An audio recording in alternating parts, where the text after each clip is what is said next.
Bueno, ahora continuamos con la parte 2, porque en la anterior hablé un poco como ciertos aspectos de la saga en general. Pero, bueno, como en esta parte 2 me gustaría enfocarme un poquito más en este libro, recomendadísimo. Hay un tema que de hecho yo he escuchado que J.K. Rowling se ha referido en algunas entrevistas, bueno, no sé si son reales o no, pero que habla, por ejemplo, de los dementores, ¿ya? Que acá, en el fondo, te explican este nuevo personaje que son los dementores que antes no se habían nombrado, y también te hablan de la prisión de Azkaban, que en el fondo funciona con estos dementores que están resguardando este lugar. Siempre me lo he imaginado como, no sé si lo ha descrito el libro explícitamente, pero me lo he imaginado así como en una isla y una especie de acantilado gigante, que en el fondo era el que no te permitía llegar ahí. Ya, no sé si es así, ya, pero me lo imaginaba así. Bueno, parece que en la película igual aparece así. Quizás de ahí la saqué la idea, no sé. Pero aquí habla de este tema de los dementores y yo encuentro que ese es otro de los elementos que en el fondo son un poco más crecidos para la temática de un libro de niños o juvenil. Porque igual la misma autora señala que ella se inspiró en como la sensación de depresión. Y siento que porque en el fondo como que el dementor, ¿cierto? Te quita un poco el alma, ¿cierto? Y como que te succiona toda la alegría, la esperanza, la vitalidad. Y lo encuentro súper cuático en ese sentido, ¿ya? Porque en el fondo, como con un personaje ficticio, ella un tema tan abstracto como lo es la depresión, lo puede como de cierta forma personificar. Y con el beso del dementor, que ya en el fondo es como ya perdida de todo. Bueno, también un poco se indaga en este libro lo que es la relación de Harry con Snape. Bueno, más que de Harry con Snape, es como Snape miraba un poco como al papá de Harry, a James Potter, y a todo el clan Colagusano, Sirius Black, Lupin, etc. Porque en el fondo acá se evidencia toda la rabia, el rencor que les tenía, haciéndoles, por ejemplo, en algún momento investigar sobre los hombres lobo a sus propios estudiantes para que en el fondo trataran de, en algún momento que él reemplazó a Lupin, para que trataran de dilucidar a algún estudiante más genio como Hermione, de dilucidar que el profesor que estaba haciendo las clases era un hombre lobo. Por este tema de los ciclos de la luna, de que de repente desaparecía y que de repente tenía que tomarse un tecito, etc. Esas cosas igual son como interesantes, ¿ah?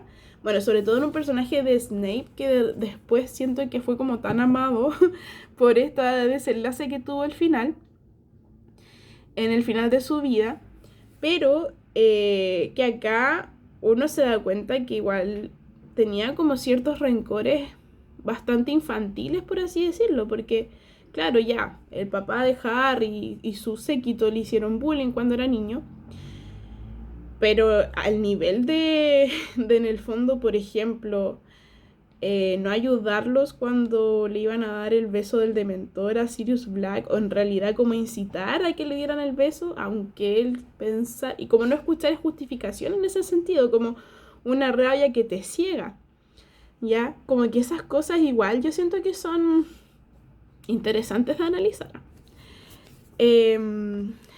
Una rabia que te ciega con Snape. Cuático.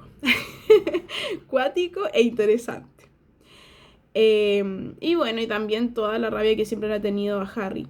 Lo otro que a mí me gusta mucho, que de hecho lo mencioné un poco, que fueron estas escenas donde Hermione como que estaba un poco rebelada y que se va de la clase de la profesora ay, pucha, no me acuerdo cómo se pronuncia. Trelangway, algo así. Aquí está con Cho Chang.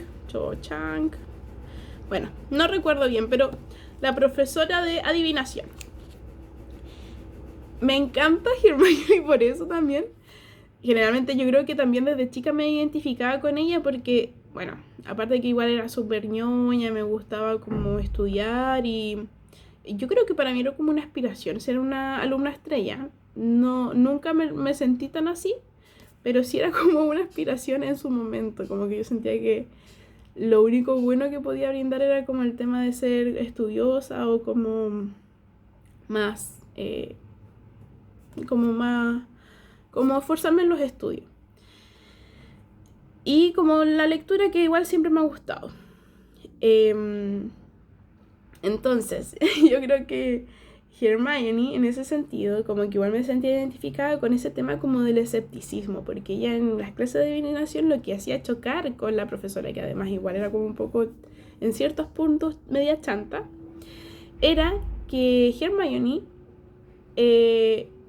le rebatía un poco estas adivinaciones como sin tanto fundamento y que eran como bastante fatalistas de parte de la profesora Trelawney, como que en el fondo todas las otras, no sé, la Under Brown, Parvati Pavil, algo así, que eran como las que andaban más detrás de la profesora de adivinación, estaban así fascinadas con todas estas adivinaciones que hacía y ella, no sé, como estas impresiones como tan místicas y tan acertadas que si bien aquí cuando lo leí ahora me di cuenta que sí le chuntaba a varias cosas de las cuales ella dijo, Hermione como que igual se planteaba el hecho como desde un punto de vista más crítico de decir, pero ¿qué tanta evidencia en el fondo hay de esto de lo que tú me estás diciendo? Y eso igual me encanta. Me encanta de Hermione.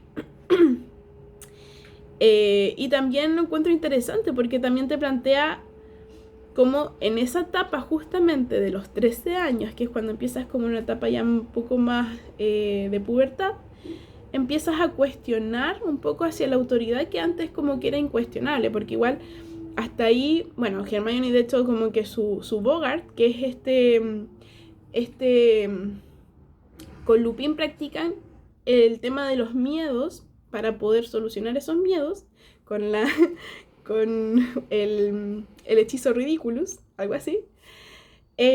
Con unos Bogart que son unas especies de... Siempre me lo imagino así como el Dito de Pokémon, ¿ya? Así como un ceramorfo, me lo imagino, que adquiere la forma de aquello que te da miedo, ¿ya? Y Hermione de hecho era la profesora McGonagall, en el fondo retando lo que había reprobado los exámenes, algo así. Bueno, imagínense, alguien que ese es su mayor miedo, enfrentar a un profesor o como en el fondo cuestionar a la autoridad, igual es como un paso importante, ¿eh? Siento yo. Entonces por eso como que encuentro que en este libro precisamente de los tres protagonistas que son Harry, Ron y Hermione, como que ella tiene más protagonismo y como mayor evolución desde el punto de vista como de ir creciendo. Ya Harry y Ron también, pero desde otro punto de vista. Bueno, y el giro final de cuando Sirius Black agarra la pierna de Ron, se lo lleva rápidamente y en el fondo descubren que Sirius no era el malo, sino que el que era realmente el malo era la rata de Ron que estábamos viendo desde los primeros capítulos del primer libro. Es wow, es como impresionante, porque aparte igual te cuestiona un montón de cuestiones, así como esta rata estuvo tanto tiempo con ellos, nunca se dieron cuenta, y un montón de situaciones así. Y aparte, la otra parte importante que también me gusta es cuando aparece este giratiempo mágico que en el fondo te permite retroceder un poco en el tiempo, que yo antes recordaba que era la profesora McGonagall que le había dicho a Hermione que lo usara, pero no. La profesora McGonagall fue la que hizo las gestiones para pasárselo. Y Dumbledore, al final del libro, es que el que le dice, oye, más de una vida puedes salvar, porque al final salvan la vida del... ¿Cómo se llama? Buckhead, algo así, este pájaro gigante, no me acuerdo cómo se llama, pero salva la vida de él y además salva la vida igual de Sirius Black, que se escapa a poner. Esa parte igual me encanta, la encuentro muy fantástica. Y también cuando Harry descubre con toda esta ilusión que en el fondo cuando fue salvado por los dementores, cuando se iban a tragar en ese sentido, como le iban a dar el beso del dementor a él y a Sirius, y ve que aparece en el fondo como un alce a rescatarlo, y se da cuenta que al final no era su papá, era él el que se había salvado a sí mismo. Esa parte igual es súper potente, porque en el fondo, primero para llegar a un expecto patronum, que acá te lo explica así, tienes que tener como un nivel de felicidad importante, o de recuerdos, o como de generar tus momentos de felicidad. Entonces, igual yo me cuestionaba, ¿cuáles fueron los elementos que permitieron eso a Harry en ese entonces? La posibilidad quizás de tener una familia y de vivir con su padrino, como poder encontrar un lugar con alguien que realmente sientas que es como más tuyo. Entonces como que eso igual es interesante, porque Harry, antes de ese momento que salva a Sirius y a sí mismo, sus aspectos patronum eran una caca, por así decirlo. O sea, en el fondo era como un mito, como un fantasmita pequeñito que andaba por ahí. En cambio, luego de eso logra más encima como con forma, que es algo que logran solamente magos de alto nivel, y más encima como con una forma grande, que es un alce. Entonces, y que yo pensaba que esto lo resolvía el libro, pero no. ¿Cuál habrá sido, en el fondo, los pensamientos tan potentes que hicieron que Harry pudiese como recrear un aspecto patronum tan fuerte? ¿O habrá sido quizás la posibilidad de encontrar a su papá en ese momento?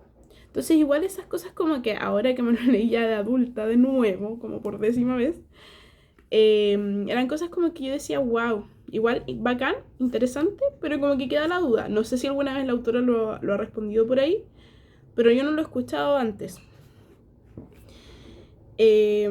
Bueno, y eso en el fondo es como una review un poquito más completa de este libro.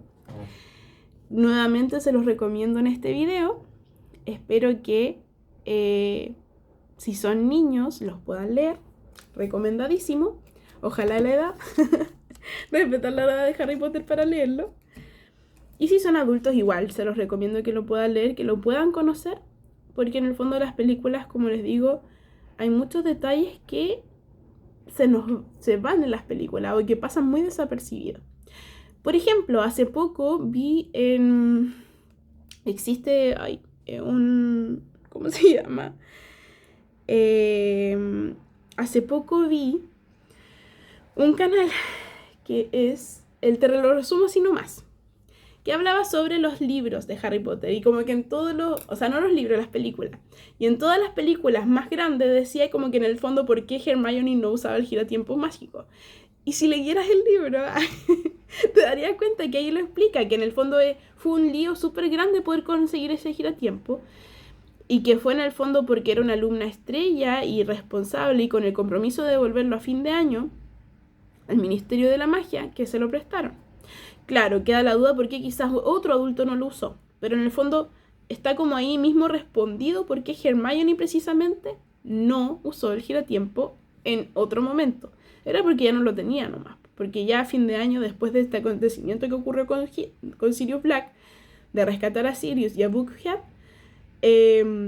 lo devolvió al Ministerio de la Magia como correspondía. Así que eso es todo. Que estén muy bien, cuídense. Chao, chao.